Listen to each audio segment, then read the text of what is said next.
Happy New Year, Wellness Watchers. Thank you so much for coming back and tuning into your wellness. For those that have joined us before, thank you again for being up to date on your wellness. My name is Cassandra Francis, and I am the founder as well as the clinic director and one of the registered psychotherapists at One Piece Therapy.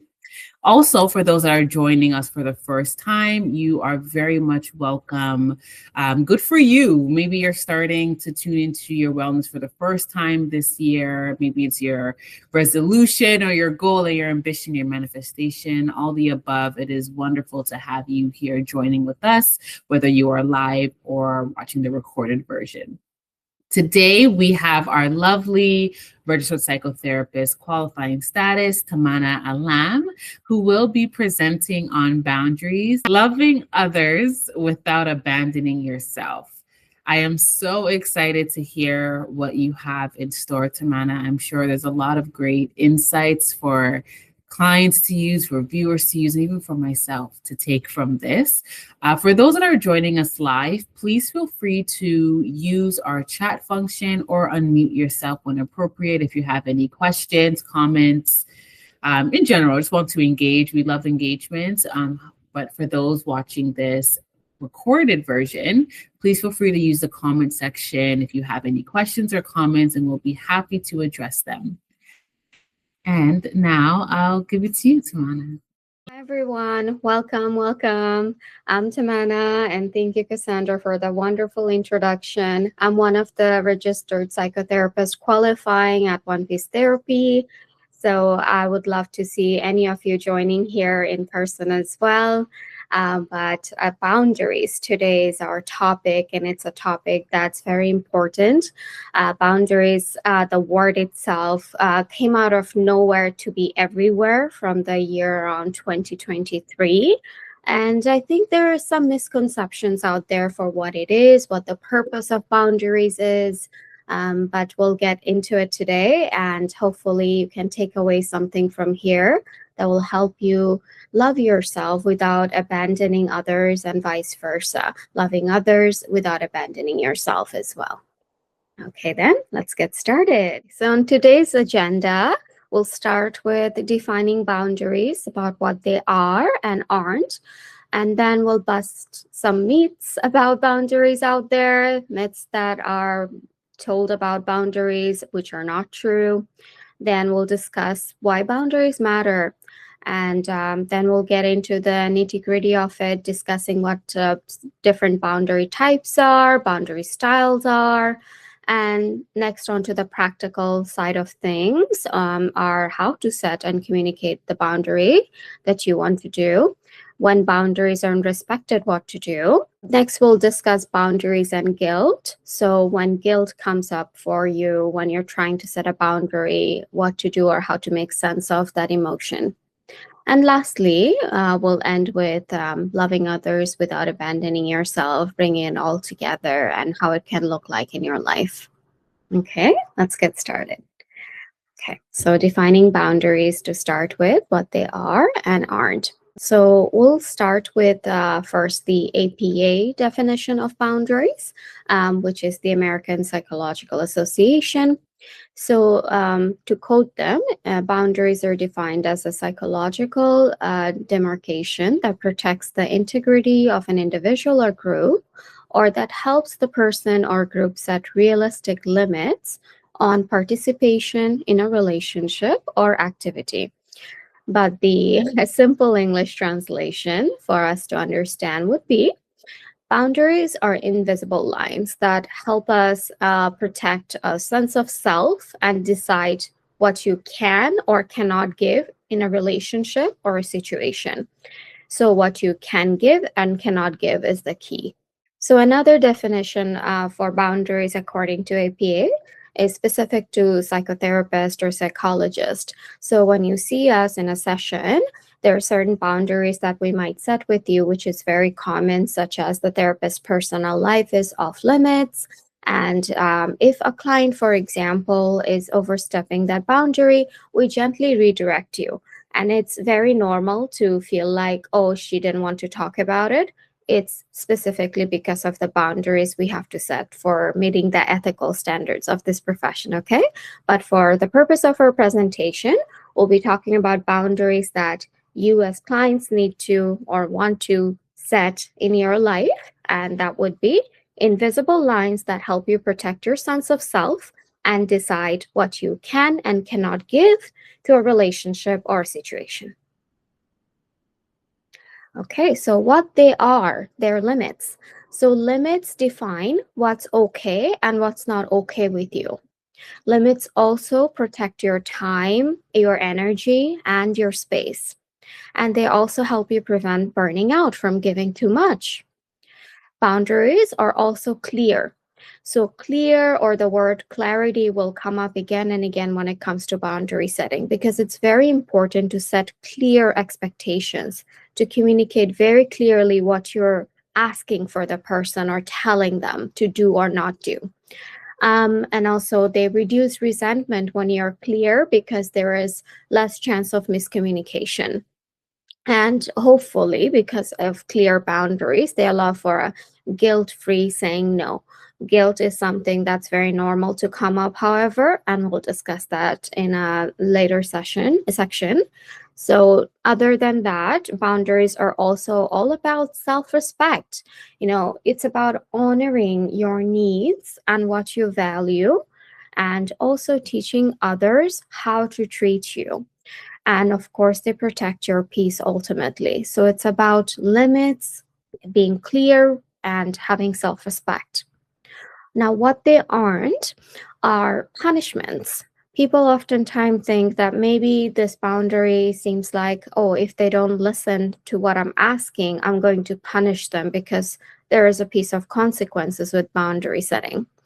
But they're not meant to cause pain for others. They're not meant to cause even like guilt or discomfort for others. Maybe discomfort, but not to the point of threat or pain. And they're also supposed to protect your well-being and future safety, but not punishing other people's past behavior.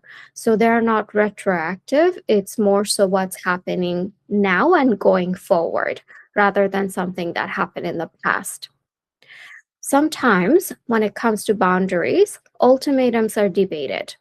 So are ultimatums boundaries, or are they not boundaries? The simple answer is ultimatums are a form of boundaries that are very rigid, which we'll explore in a later slide. But for right now, let's focus on ultimatums, seeing them as trying to control others, but boundaries are supposed to focus on what you will do. It's not about controlling other people's actions. It's about what you will do if, for example, they're not respecting your boundaries. And ultimatums also tend to be rigid, like I was saying, or threatening, used to threat to get something out of someone. But boundaries are supposed to be more respectful for the other person. They're firm, for sure, but not rigid or threatening. And lastly, it's not about control, and that ties into ultimatums as well. So it's to support your autonomy and other people's decision as well. It's to choose where and how you will participate. It's not about controlling what the other person will or will not do. It's more all about your control rather than controlling other people. Thank you for sharing such an in-depth definition, Tamana. As you were speaking, I became curious on how, in terms of the column of what they aren't, how would you differentiate punishment and consequence? Yeah. Because often we say that boundaries have consequences, as you mentioned, but so how can someone understand that difference? That's a great question. And the boundary between the punishment and consequence is a very thin line. So think about consequences coming from a place of kindness, and punishments coming from a place of wanting to give that person a taste of their own medicine, or something that will hurt them, that might cause pain for them. Whereas consequences are kind still to the other person as well as to yourself. A consequence might look like what you will do in response to their situation. A punishment might look like what that person will suffer from as a result of breaking that boundary. Well said. Well said. And I'm understanding it's that intention Yes. behind the action that really shifts the definition of what's going on in that interaction. Thank you. Well said. Thank you. Thank you. And then some continuing on what boundaries aren't, some myths about boundaries and busting them. Please feel free to share yours if you heard any from the audience, or Cassandra, you too, if you heard anything about boundaries that, really doesn't resonate or sound true anymore. I would love to hear. Okay. So for what I have and what I have heard sometimes growing up is boundaries are selfish. Boundaries make you a person who doesn't prioritize anyone else but themselves. Boundaries are trying to push people away. They are rude, they're mean. It's about controlling other people, or I've even heard the word manipulative in terms of when it comes to boundaries. Also, people have this conception maybe you can't have love or good relationships if you're setting boundaries with other people. You're isolating yourself in a way. So these are some misconceptions. The rigid, permanent, saying no makes you a difficult or unlikable person. So let's go one by one and bust them. So boundaries are selfish? No, boundaries are actually about self-care. It allows you to give from a state of overflow rather than an empty cup where you're pouring constantly. Your cup is filled, making you healthier and better able to help other people as well.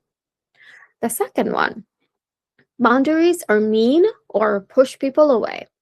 Well, actually, healthy boundaries strengthen relationships by creating clarity and respect, because they help you define what you will and won't accept. And by doing so, you lead to have more authentic connections with other people as well. So they're not meant to push people away, but to nurture the connections that really matter to you, so that resentment doesn't build over time because you keep accepting what you don't really want to. Next one, boundaries are about controlling others. Yeah, I hear this all the time. But actually, boundaries are supposed to control only your actions and responses, not other people's behavior. You state your limits and what you will do if they're crossed. Again, that's the consequence, not punishing others, but what you will do if they're crossed. It's only what you have in control, which is yourself. Next one, you can't love or have good relationships with boundaries. Well, healthy love actually requires boundaries. Healthy relationships require boundaries. It's about two people or a group of people in a union. And it's supposed to two people coming together, not that you sacrifice your sense of self in order to come together with this person. And same thing goes for them. So it's not supposed to be about pushing people away. Healthy love and relationships do require boundaries. Next one is boundaries are rigid and permanent. The truth is boundaries are being about honest with yourself, okay? So it's not about being super rigid. It's about being flexible and context dependent. So when you need to adjust with the context or with the person, you're able to do that as well.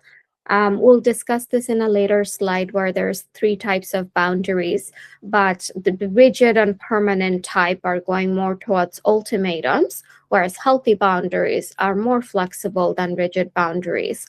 And you can also evolve your boundaries as you grow and your values change and your situation or the relationship even changes. Lastly, saying no makes you difficult or unlikable, but actually by saying no when needed builds integrity and earns more respect from other people than saying yes all the time while feeling resentful on the inside because you are burnt out. You don't really want to say no, but you don't want to seem difficult, or you don't want to seem like you don't like them, or whatever that comes up for you, right? But being honest with yourself and others actually earns you respect from other people as well as from yourself. Thank you, Tamana. I just want to clarify your third point. Boundaries are not about controlling others. Some of our viewers wanted to know how can you tell the difference between when someone is trying to control you and when it is about them setting boundaries? Like maybe they just have too much boundaries so it can feel controlling, or Yeah, I what can do you see say? I can see that you might feel like you're being manipulated or too much control over you by them setting their boundaries. That's a great question. Let's start with an example then. For example, when a boundary is trying to control you, the first way to tell is like they're asking you to do or not do something that will be more so in your control alone. So the control aspect comes in how much are they looking over your shoulders to make sure you're doing something or not doing something. If it was a boundary that's healthy and it's a consequence rather than about punishment or control, then it might look like they don't hover over you, but when they realize you're not following through what you said and what they value, is them changing. They're not trying to change you, but they're changing themselves. It's a bit of a tough cookie, the control versus where boundaries are healthy, because it can come across like of someone telling you, okay, so when you um, go visit this person, I want you to always just make sure, I don't know, whatever you want to say, don't eat their food, don't eat their whatever, right? I don't want you to eat their food. So if that's the case, then the control aspect is them telling you that I'm going to control your actions when you're over there. So that's a clear definition of what controlling might look like. As opposed to, if this was a boundary that's healthy, this could be more of a, well, when you're there and I can't see you, so I'm gonna just tell you, request to you that you don't, well, not maybe don't eat their food altogether because that's controlling to them, but maybe even mentioning, well, I don't feel comfortable, and the wording really matters here. I don't feel comfortable when you're over there if you're doing this specific thing, but you can do whatever you want. In response to you doing that, I will do this. So, for example, the food thing, let's take the same thing again. All right, so you can eat whatever you want there, okay? But I'm not going to. So you're only controlling your actions. You're not controlling the other person's action. Okay, so I think that's kind of the example I would use. It comes to me from a real session. And that's why this really stands out to me of like when you're trying to control another person's actions versus when you're trying to set a boundary and then only control yourself. Thank you.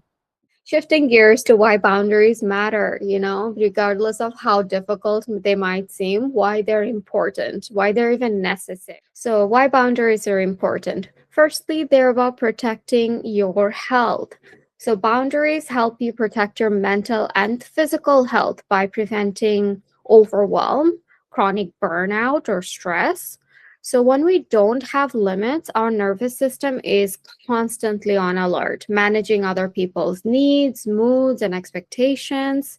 So boundaries help you reduce that anxiety and people pleasing by creating some emotional breathing room, which is why they protect your health. Next is strengthen relationships. Believe it or not, healthy boundaries don't harm relationships. They actually strengthen relationships. When your needs and limits are clear, there is less guessing, less resentment, and more trust. And people cannot support you in ways that feel good if they don't know what those ways to support you are and what they aren't, right? So that's why boundaries do strengthen relationships. And then next reason why they're important is to support your self-respect. So every time you honor a boundary that you set, you reinforce the message that your feelings and your needs matter. So over time, that also builds self-respect, a clear sense of identity, who you are. And also, you get to show up as yourself, not a version of you that's shaped by other people's disappointment or fear of disappointing others. Okay, then. Next one's very important, the prevent burnout. It ties into the first one, how it protects your health. So, boundaries often is not about doing too much, it's about doing too much without choice, you know? So boundaries help you say no to what exceeds your capacity and protects your energy and also creates a more sustainable balance between giving and resting, what you give and what you need to do for yourself. And lastly, again, they set clear expectation for others. Boundaries teach other people how to treat you. So that's what I want you to really take away from this section. They teach other people how to treat you. That's why they're important. When expectations are clear, interactions with other people tend to be smoother, and conflicts also decrease as a result of that. And many relationship struggles are not about someone having a bad intention or wanting to hurt you. They're about unspoken limits. When people don't speak their truth about what's okay with them and what's not okay with them, and they assume that the other person should know, that's where boundaries and clear boundaries come into play and really help with the communication.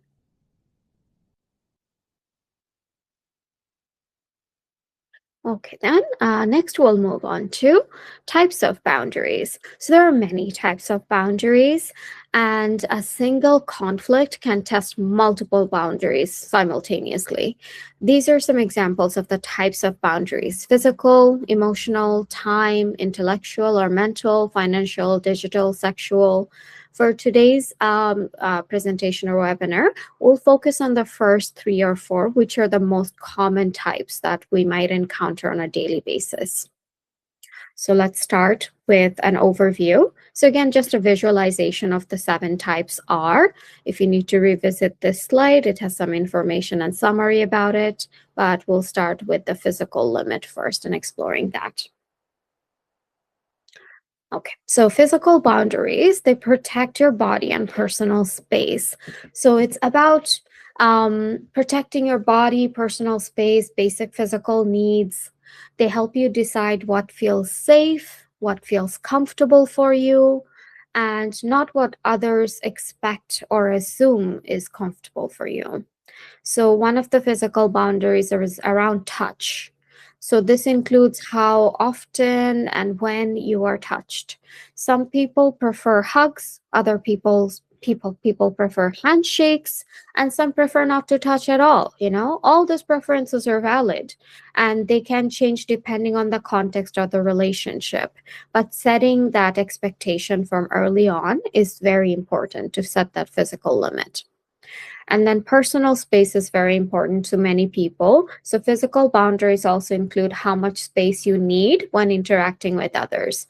That can be this bubble around you that really matters, especially if your nervous system is overwhelmed easily. You might need kind of a more space away from people, and just communicating that too. Another is bodily needs. So honoring physical boundaries means respecting your body's need for rest, food, hydration, breaks even, without feeling the guilt of like, should I be asking for this? Because you don't have to earn rest by exhausting yourself first. This is something that a lot of my clients have internalized from upbringing, from other people's messages, that they have to earn their rest if they're, have worked to a certain degree where they're exhausted first. But physical boundaries also honor body needs, which is including rest. Privacy is also one part of physical boundaries. So this can look like deciding who enters your home or your room, how much access other people have to your physical environment, and even wanting privacy, right? Doesn't mean you're shutting people out. It means that you're letting them know like what's okay and what's not okay. And that way you're caring for yourself while also not building resentment over time.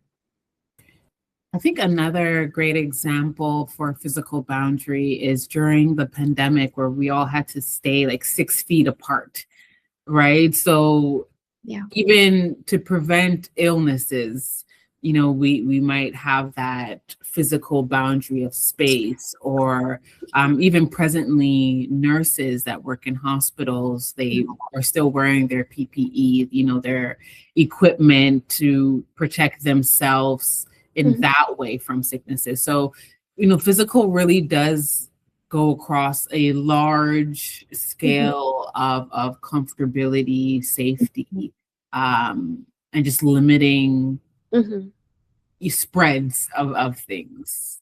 Absolutely. It's very useful. Thank you for that insight, Cassandra, because you're right. I think physical boundaries became a very much focus during the pandemic, which makes sense. It is about safety. So I think also ties in with that is someone who has certain religious or spiritual practices that prevent them from touching or hugging, right? It's okay if they're communicating that boundary with you, right?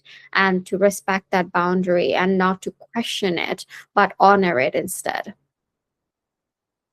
Next, we'll move on to emotional boundaries. This one's very important and probably one of the most common ones that comes up in therapy. So, emotional boundaries, they protect your inner world and they help you manage how much other people's emotions you take on.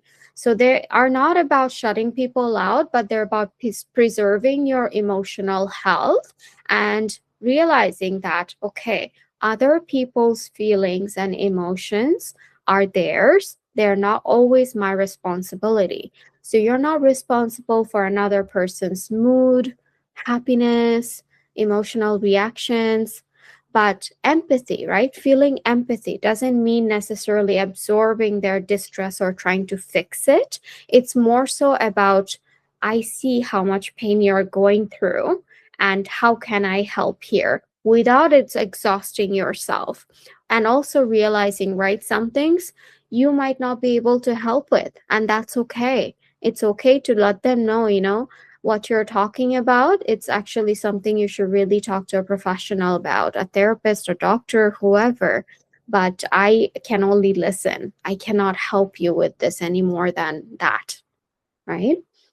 So, emotional boundaries about deciding how much personal information you're also willing to share as well. It goes both ways, and with who.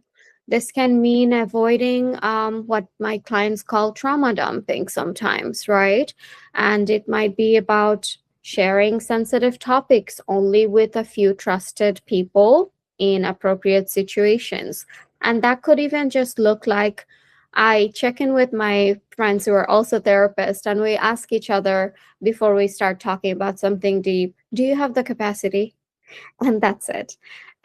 They will let me know and I'll let them know, you know what, I've had a really long week. So as much as I would love to hear about what you're going through, I don't think I'll be able to be present and fully be here for you today.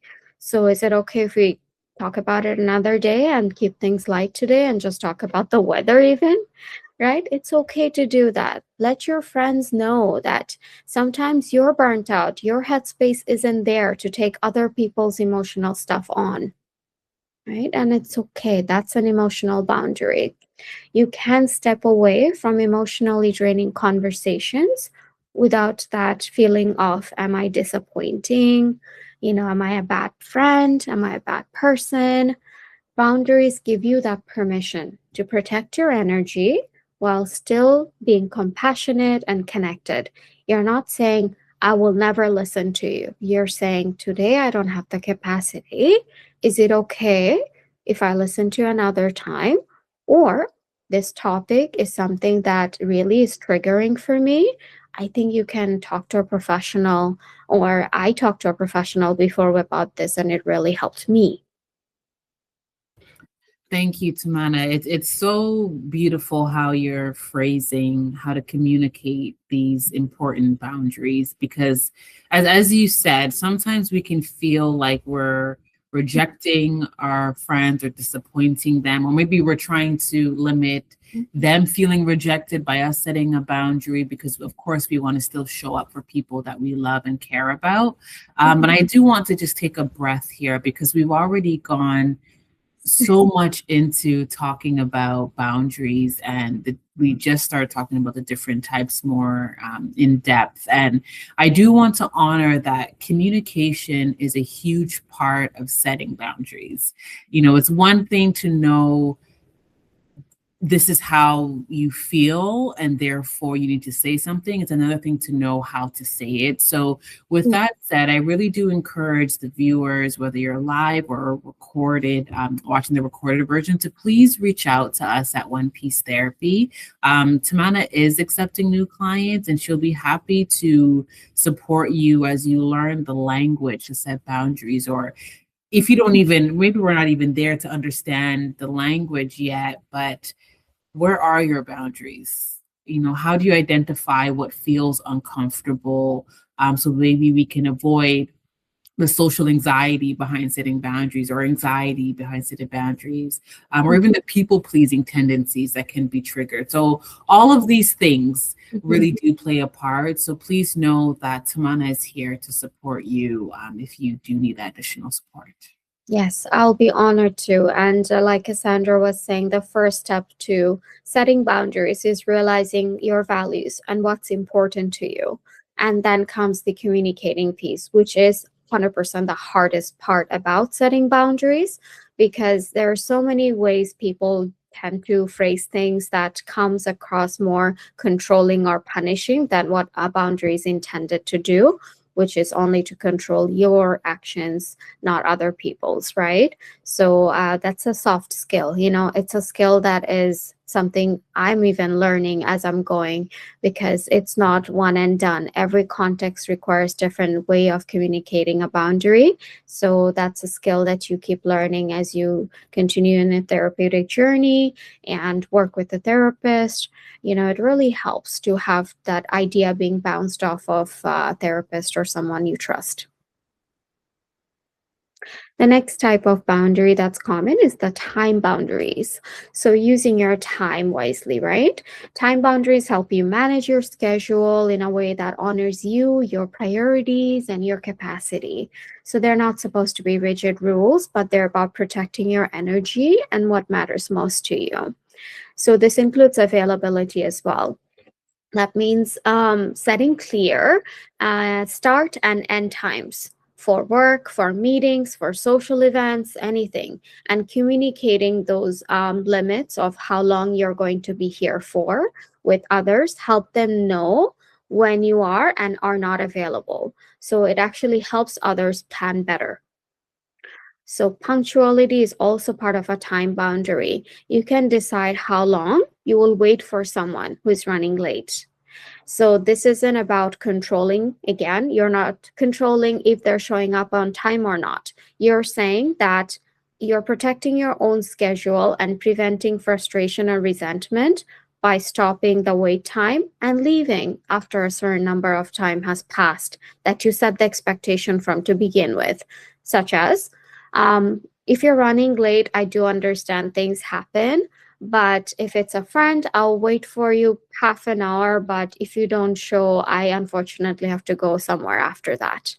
And leaving that space, that's again, you controlling your actions, not punishing them, acknowledging that things happen, but half an hour is more than reasonable amount of time. And that will differ person to person, situation to situation. Professionally, I think 10 to 15 minutes is more than enough.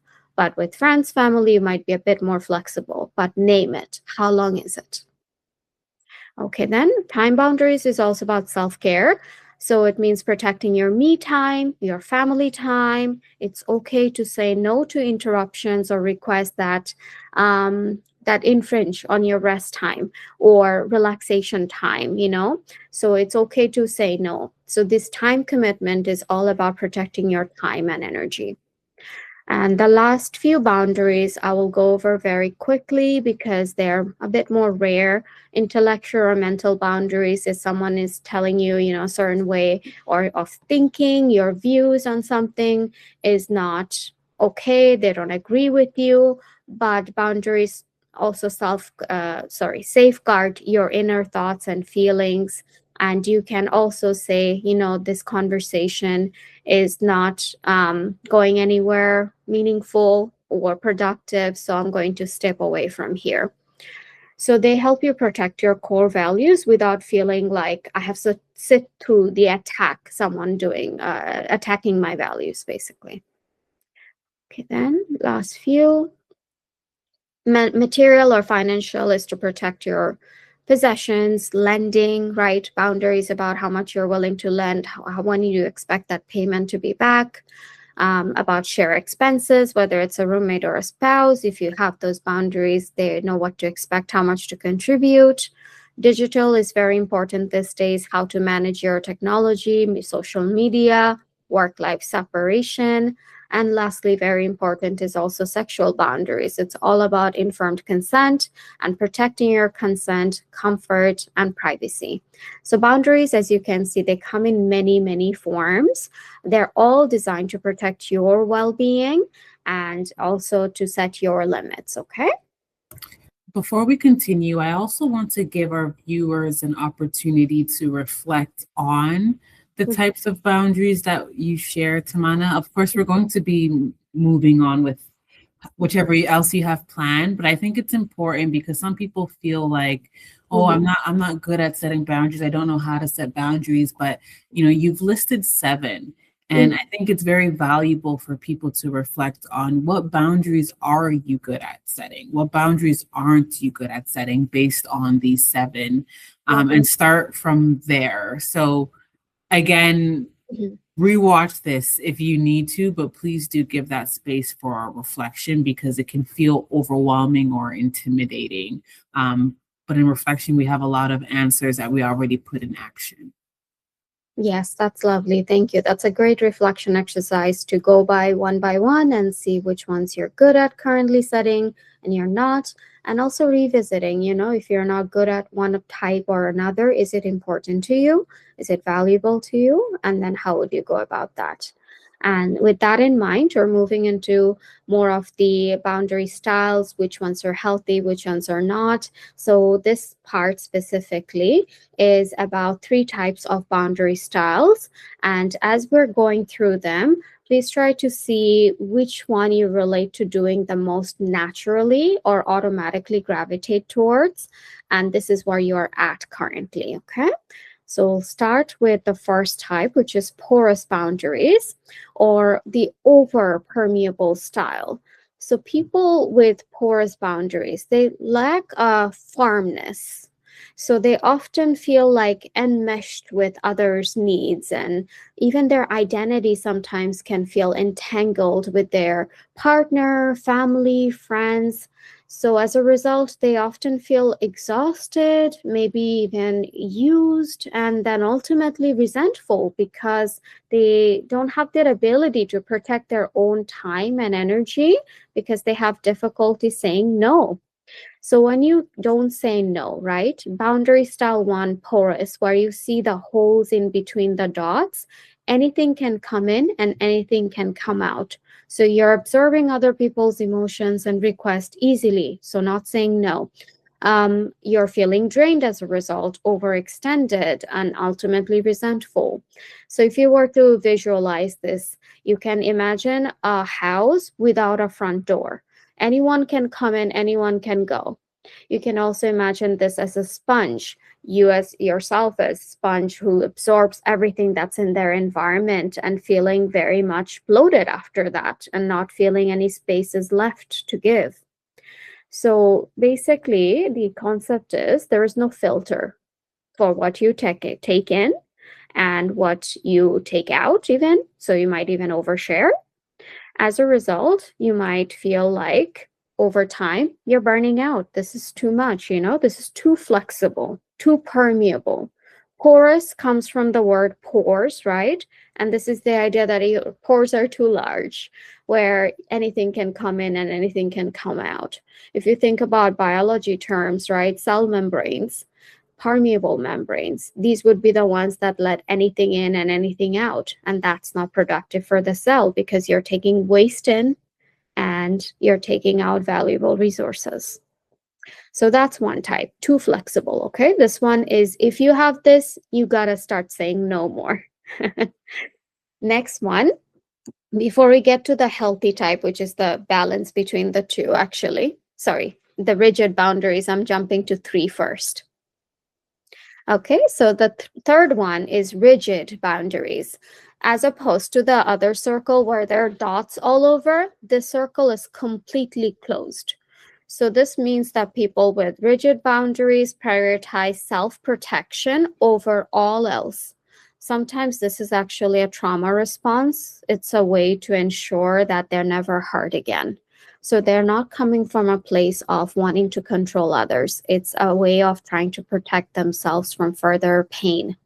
So as a result, right, they actually, what it might feel like is that they maintain a lot of distance from people to avoid feeling vulnerable. They might isolate themselves. They might limit connections with others. And as a result, they're rarely ever feeling taken advantage of, but they suffer from deep isolation, loneliness, and they can struggle to maintain long-term intimate partnerships or even relationships. So if you were to think about that house again, this would be instead of a door, you have brick walls. There is no door. Nothing comes in, nothing gets out. It's a closed fortress, you know? Or you have a suit of armor on you at all times, which shields you from hurt, yes, but also restricts your movement, you feeling warmth, or even being your authentic self and moving how you normally would. So it's the same fortress that keeps you from being hurt also keeps you in and trapped. So that's how I visualize the rigid type of boundaries, the defensive style. Other words, this is the boundaries that ultimatums might feel like, very rigid.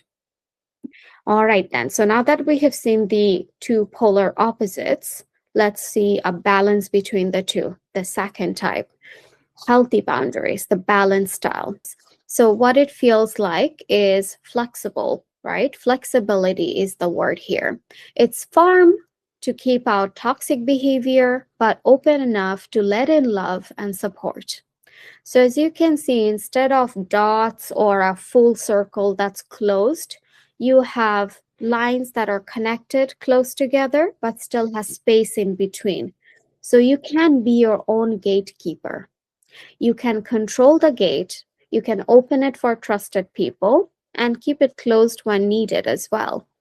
So that's how I do healthy boundaries in terms of psychoeducation in session, a lot of visualization. So it can feel like in therapy, the work involves moving from extremes towards the center. So for porous clients, the first type, focus on building a sense of self with your own values and practicing the word no. And for rigid clients, the third type, focus on safe vulnerability, which means allowing yourself to vulnerable with people who feel safe, places that feel safe, and learning that not everyone is a threat. So this includes overcoming your trauma response, which might require deep work to get there.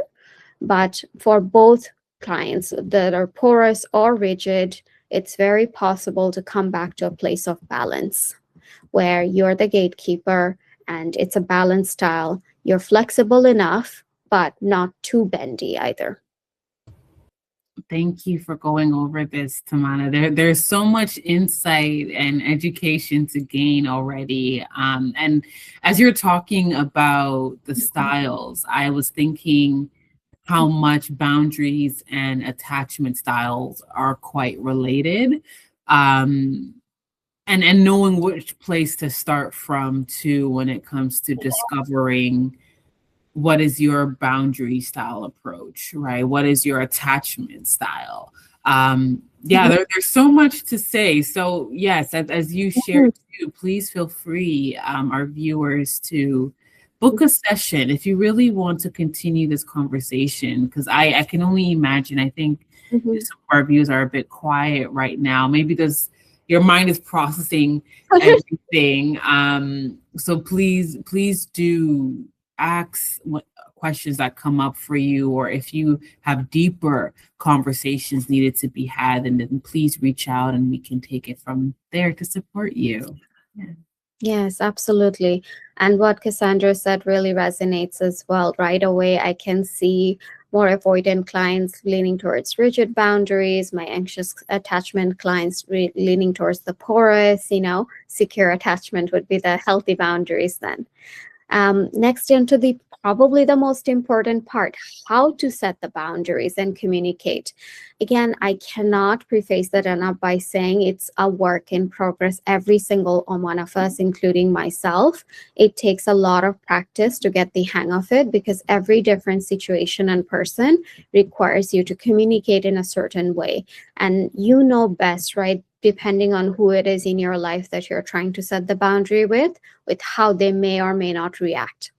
But to do this most simply, there are 3 steps to follow: preparation, communication, and delivery. Communication formula is more so what you do in your mind before, as well as preparation. And then delivery is how you say it, right? So I want to share this slide from, or picture from, positivepsychology.com as well. So this is a step-by-step way. Preparation involves defining, right? Identifying what that boundary is, communicating with clarity, staying simple, and setting consequences. But we're going to go into it a bit more in depth for each one now. So number 1 is the preparation. So how do you prepare is what I want you to ask yourself as I go through this slide. Okay, so preparation makes boundaries clear, firm, effective. If you have skipped this step, you might find yourself saying something that you later regret, or going back and revisiting what you said and saying, that's not really what I meant. So it's very important to spend some time on preparation, however that looks like for you. Journaling, talking to a friend, talking to your therapist, but this is your entry point. This is where you identify where your limit is being crossed. So if you think that someone's doing something that's hurtful, identify what about it exactly felt hurtful. Check your feelings. How do you feel as a result? Is it hurt, resentment, exhaustion, feeling disrespected? That's when you know that you need to set a boundary. And then you define your consequence. This is all prep work before you even start communicating. Decide what you will do if that boundary is not respected. Again, what you will do, not how the other person should act. What you will do. Can you leave? Can you hang up? Can you pause? Right? All of those consequences are valid because only you can control them. So that's your prep work. Spend time here for as long as you need before you start the next step, which is communication formula. So I want to share this formula with you. So the script, right? They make boundary clear, calm, confident. So use the script to reduce anxiety, because anxiety will come up when you're trying to set boundaries and you're new to it, especially. So here's how you do it. You observe what it is that you noticed. So I noticed when we discussed this, you react like this. For example, when we discuss this topic, your volume increases, you start to yell. As a result, tell how you felt. I feel overwhelmed and anxious when that happens. Then you set your limit. State your boundary. This limit is the boundary. I'm not willing to continue a conversation where there is shouting. And the consequence outcome will be, if it happens again, I will step away and we can try tomorrow. You see how you're not trying to control them? You're telling them, look, this is something I noticed you already do. I'm not asking you, do not shout, do not do this. I'm saying, if you do this, I'm going to remove myself from that situation. So the formula, if you will, is what you observed from real life interactions already that made you feel like this doesn't feel good for me, I'm not willing to accept this anymore. Then identify that feeling. Use words that are expressing emotions: anxiety, overwhelm, exhaustion, angry. All of those feelings are valid. And then set your limit that you're not willing to accept this, and what will be the outcome or consequence if this happens again, what you will do in response, not what the other person will do. I appreciate you mentioning, Samana, the aspect of reduced anxiety, Yes. not eliminate, not avoid, not dismiss, but how do we reduce it? Because Mhm. there are feelings of anxiety that can come up. And I do share with clients too, when it comes to setting boundaries, is we do have to accept there's going to be discomfort. Yes. Right. So it's like, how do I do this without feeling guilty? How do I do this without anxiety? It's like, nope, let's welcome that these emotions will be present. And it's how do you do it with that Yeah, in mind? So this is a beautiful formula. I love that. Thank you. Yes, it's not about not feeling, it's feeling and doing the thing anyway. Right. And lastly, delivery, how you're going to tell the other person about this boundary you just identified for yourself. Right. Firstly, right, when you're approaching someone in order to set a boundary, you want to check in with your nervous system. Right.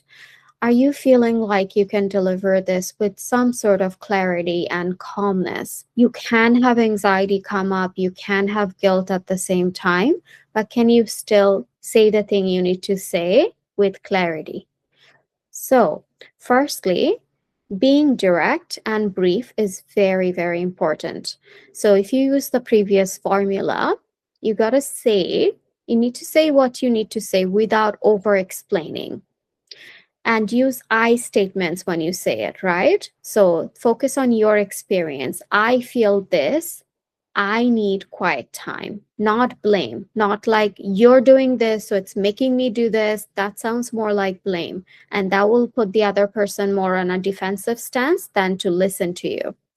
So choose the right timing is also very important as a result, because emotions can be very heightened in the middle of an argument, for example, middle of conflict. So you might want to set your boundaries when things have calmed down a bit.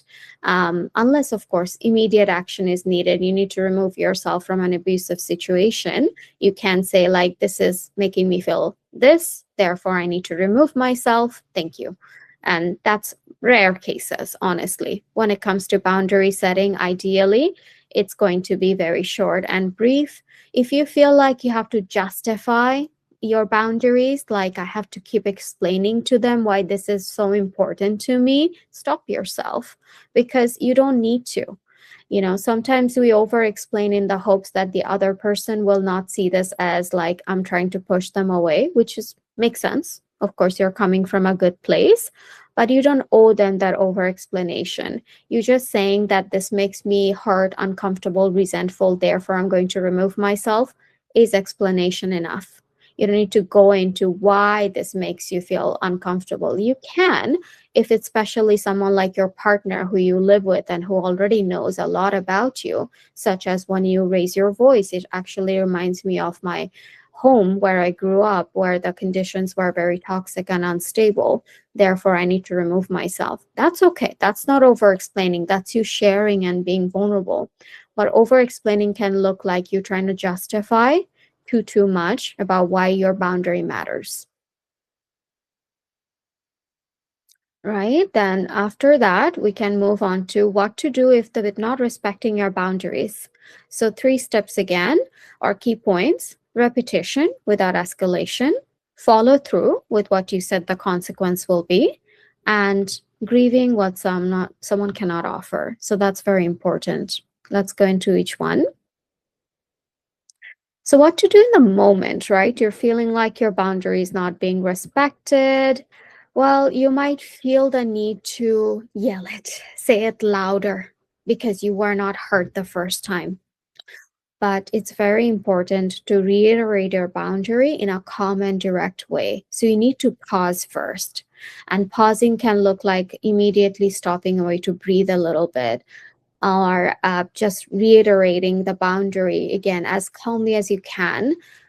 Just like you said, when you do this, I feel this. So my boundary is this. And if this continues on, I will do that. Sound like a broken record. It's okay.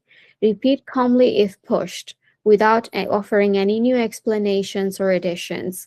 Repeat it until they start to listen. You don't have to repeat it louder. You don't have to repeat it in a meaner way. Repeat your formula that you already came up with as calmly as you can until they leave you alone if you need that. Then if there is repeated violations, unfortunately, this does happen in some relationships where boundaries are not taken seriously. So this is when you need to follow through your consequence that you set. I will remove myself from the room and then revisit this conversation tomorrow. I'll revisit this conversation when you're calmer or not raising your voice. So follow through with whatever consequence you set. Did you say I will need some alone time? Go do your alone time. You don't have to keep engaging. Did you say I will not visit as often? Do that. Did you say if you bring up this topic over the phone, I'll hang up? Hang up. Follow through with the consequence. Show them this is not negotiable. You are trying to set a firm boundary here, and if they don't respect it, you're going to follow through. But you also need to remember to detach from the outcome. If they don't listen, right, don't engage in that fight. It's not worth it. Following through with your consequence is enough. Instead of fighting for, I set this boundary, why won't you listen? Follow through your consequence instead. The fight is not worth it. It's only going to make it worse. So limit the interaction, or narrow topics can be another thing. So if one topic where you set a boundary is not being respected, either limit the interaction with that person or that topic itself. Let them know that this topic is something you're no longer willing to discuss with them, such as if your beliefs are being attacked, your religion's being attacked, right? Let them know it's okay to say this topic, we are going to get into an argument. I don't want to get into it. So let's avoid that topic. You can also make your world smaller, and that seems counterproductive, right? We want to make life fulfilling, but at the same time, it just means invest in the people who do respect you instead of trying to have everyone in your life who do or don't respect you. Make your life that feeling of quality over quantity, especially when it comes to friendships. You might find as an adult, as you grow up, this might be happening more and more. Next one is reevaluate the relationship. Is this worth it? And that's in very rare extreme cases. I don't condone or encourage estrangement or cutting people off unless there is repeated huge violations of your boundaries. But again, it's up to my clients, of course, to evaluate, right? What are the pros and cons of keeping this person in my life? And we can always do that in session. Going over what you value in this relationship would be very important. Lastly, these are some helpful mindset shifts that you can help yourself with when you cannot control, right, the outcome or whether the other person will set your boundary. You can only control yourself. Remember, you don't owe any explanations why you set this boundary. And boundaries are about you, not about controlling other people. And lastly, accepting reality, which is so hard, that some people won't change. No matter how hard you try, right? How much you tell them, this is something that's really important to me. I need you to respect this boundary. They don't listen. And that's when you can grieve that, the thing I want them to do, they won't be able to. And this is when, please seek support to process your feelings. This is where therapy can help the most, when you're in that grieving stage of accepting that the reality is not what I want it to be. Thank you, Tamana. Before we continue as well, I did want to honor the many different scenarios where boundaries are needed in all relationships, whether it be work or personal. And personal, there's platonic, there's romantic, there's even children. Because what came to my mind is parenting, right? And one of our viewers mentioned that as well in terms of how do you manage a child, your child, that you want to set boundaries with? And I really do encourage for a deeper conversation because that is a whole other realm, right? Even though there's still things you can take from this webinar and apply to your parenting, parenting in itself is a whole other conversation. So please do reach out to us and we'll be happy to set up an appointment so you can continue the conversation with Tamana. Yes, absolutely. I agree with that. Thank you for that note, Cassandra, because the boundaries and communicating them the way I'm describing it is more for adult to adult conversations. If you're a parent trying to set boundaries with your child, it will look very different in how you communicate, especially. The concept is similar, but communication is going to be very different with a teenager, especially. Okay, then. So last but not the least, boundaries and guilt. So boundaries and guilt comes up together very, very often. So if you avoid conflict to keep peace, you start a war inside yourself. I love this quote by Cheryl Richardson, because whose peace are you keeping then? You're keeping the peace that you think is between the relationship at the cost of your own inner peace. So guilt appearing might be a signal that this is unfamiliar. I'm not used to doing this. But just because it's unfamiliar, it's a signal coming up, it's not a stop sign. It doesn't mean stop doing what you're doing. It's not telling you it's wrong. It's just something you're not used to. And that's why the guilt is coming up. So let's get into it. The key points will be, firstly, why guilt appears, right, when setting boundaries. It's probably because of old conditioning.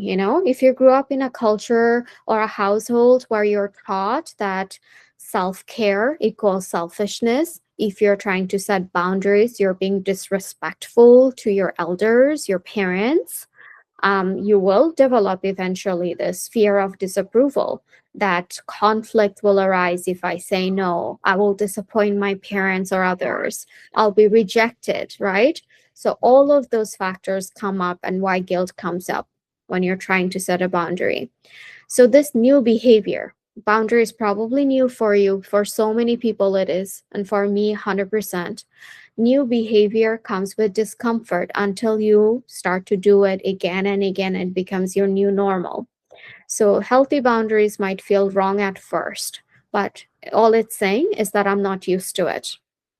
So human beings, we are wired for connections, so it makes sense why there is guilt coming up when you're trying to tell someone that you will step away or do something if they don't respect your boundary, because your brain fears risking that sense of belonging or that connection you might lose. So no wonder guilt then comes up and makes you feel like, well, if you do this, you might lose this person. There's so many reasons why guilt appears. So these are the top 4, I would say. Conditioning that you're used to, fear of disapproval, new behavior is uncomfortable, and also human beings are wired for connection, and boundaries can feel like they're threatening it. Then next, we'll discuss guilt versus value-based discomfort. So knowing that the guilt you might feel when you're trying to set a boundary can actually be healthy guilt. It might feel like I feel guilty because I've acted against my true values, which is like, well, I value connection on one hand. On the other hand, I also value my own peace. So it might feel like, well, then is it really about honoring myself, but it feels wrong at first because the values are in conflict? Or is it because my values are actually shifting? They're changing. I still value other people and connections, but I'm also beginning to value how much I'm willing to give, right? So there's a difference between healthy guilt versus toxic guilt, is that healthy guilt comes from a place that tells you you're acting against your true values, which is having a great connection with whoever it is that you're trying to set a boundary with. Toxic guilt will be that, well, I'm honoring myself, but I still feel guilty, you know? So that's not that healthy guilt that we want. But again, discomfort is very common, like Cassandra was saying. It's not about getting rid of the feeling without the anxiety, without the guilt. It's more so despite it, I do it. Because the distinction is again, reasonable, kind boundaries can still feel uncomfortable, right? And the shift is that you're unlearning this guilt from other interactions in your life, you know? So this is where last but not least, like the letting guilt ride shotgun. So this comes from a metaphor of emotions where you're on a bus. You can be a passenger, you can be the driver, or you can ride shotgun also as a passenger. So this is saying don't let guilt or emotion be the driver. Let them ride shotgun. It can come along, but it doesn't have to take the wheel, right? You don't have to wait for the guilt to disappear before you act on it.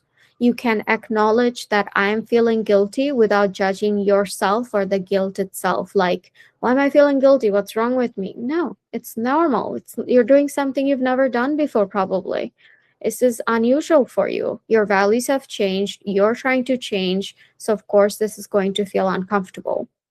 So you can hold a boundary when guilt comes up without over explaining. When I keep mentioning over explaining, it's usually that guilt that fuels over explaining. Like they're going to think I'm a bad person, so let me explain my boundary, why I'm setting it again and again. But you don't have to. You can acknowledge, yes, I'm feeling guilty, but I'm not going to, show that in my boundary setting. Lastly, choose short term discomfort over long term resentment. This is so important. Even if you feel guilt in the moment and it's uncomfortable, if you don't set that boundary, might resent that person over time for not respecting you or treating you the way you want them to. So you're choosing a short term emotion that feels uncomfortable for a long term emotion that feels way more threatening, resentment, which makes us actually lose people. And boundaries support healthier relationships for everyone. Remember, just not for them, but for yourself as well, right? So, sorry, not just for yourself, but for them as well. So they also know how to treat you better. All right, so full circle now. Loving yourself without abandoning others. So we have attachment needs and we have self abandonment, two opposite sides of the spectrum. We'll discuss that briefly, and we'll also discuss staying connected while staying grounded and how self abandonment can show up. Okay, so attachment needs, they're basically a survival strategy that we learned when our early caregivers were maybe inconsistent or unavailable, teaching us that their safety, like our safety, depends on who other people need us to be, and the act of silencing, ignoring, or betraying your own need, boundaries, and truth to maintain connection becomes this way to go to meet our attachment needs. But attachment needs are just this need everybody has, wanting to be close, safe, feeling belonging with someone, desire to feel seen, understood, and secure, right? Present in everyone, right? Everyone has attachment needs. They're not a weakness.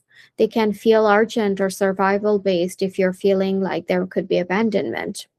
So, self abandonment, on the other hand, is a coping mechanism where an individual sacrifices their own well being to please other people or avoid perceived rejection or perceived abandonment. So, we learn this over time that if I sacrifice my own needs, attachment needs, then other people will not abandon me.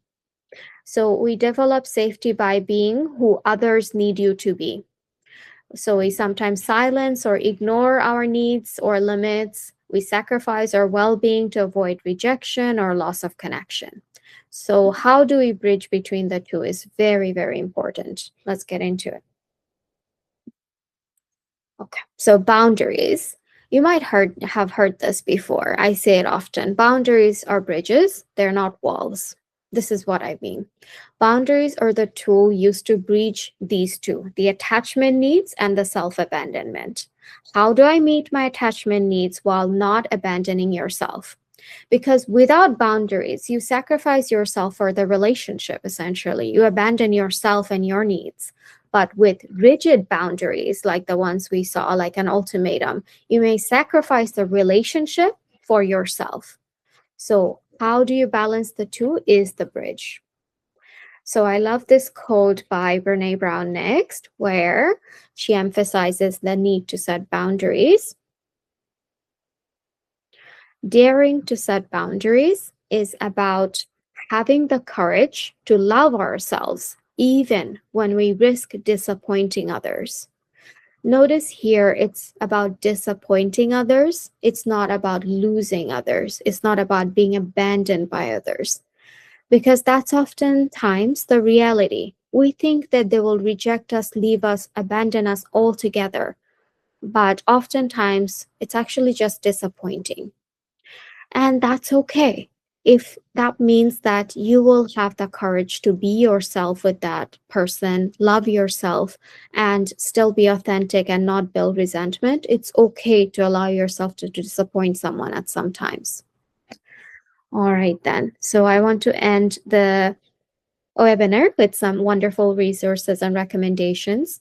So, book recommendations wise, I pulled a lot of this material from the first book here, Good Boundaries and Goodbyes. It's when, boundaries are really not respected, so you might have to say goodbye. It's a hard one, but it's a great read. But if you're a beginner on boundaries, I would recommend start with the second book here, The Book of Boundaries by Melissa Urban. She also has a wonderful podcast she talks about the boundaries on. I will also share the podcast in a moment. So if you're a beginner, definitely start with the second one, okay? Next one is more clinical, I would say. Boundaries, basically, this one tells you what to do, what not to do, what they are and what they aren't. A lot of it was covered today. Next one is also very nice. It's a lot about self-care, set boundaries and find peace, a guide to reclaiming yourself. It's a beautiful book as well. And the last one I have here to recommend for book is Boundaries, Where You End and I Begin, How to Recognize and Set Healthy Boundaries by Anne Catherine. So all 5 books are available in Audible, in audio form, or in physical form, on Kubo, whatever you prefer to read. And I highly recommend starting with the Melissa Urban book and the second one here. All right, then podcast. If you don't like reading, you might like listening. And I have here the top 5 podcasts I recommend that are free on YouTube. So you don't have to get any subscription for a particular podcast. I really like Mel Robin. So I highly recommend the one, Focus on Yourself, 3 Signs You're Giving Too Much. I also really like the channel called Therapy in a Nutshell. So number 5 here, Setting Boundaries with Kindness, is a wonderful YouTube episodes with 2 therapists talking about what boundaries are not. So please check out any of the podcasts. If you have a podcast subscription service, type in podcast on boundaries, and I'm sure you'll get some new resources that are not listed here too. Right, that's all, folks. Thank you so much for sitting through all that information. I really appreciate your patience and attention, and I really hope you took something away from this webinar that you'll be able to apply to your life. Thank you abundantly, Tamana. This was such a beautiful, well-rounded, very thorough webinar about boundaries. And I can only imagine the amount of thoughts that our viewers are processing as you are listening. And as Tamana said, thank you all for joining us on this very cold, if you're in Toronto or Canada, on this very cold Thursday. Thank you for taking the time to tune into your wellness to enhance not only your relationship with self, but your relationship with others. And again, as we've been mentioning throughout the webinar, for those that are interested in continuing the conversation and starting your therapeutic journey with the lovely Tamana, please gather our information here. Whether you want to maybe read more about who Tamana is, it's on our website, or you can book a free meet and greet with her and the QR code, or follow us on Instagram as well to stay tuned with all the upcoming webinars we have in 2026 that cater to your well-being and just enhancing your overall holistic care. And thank you all again, and have a beautiful rest of your Thursday. Take care.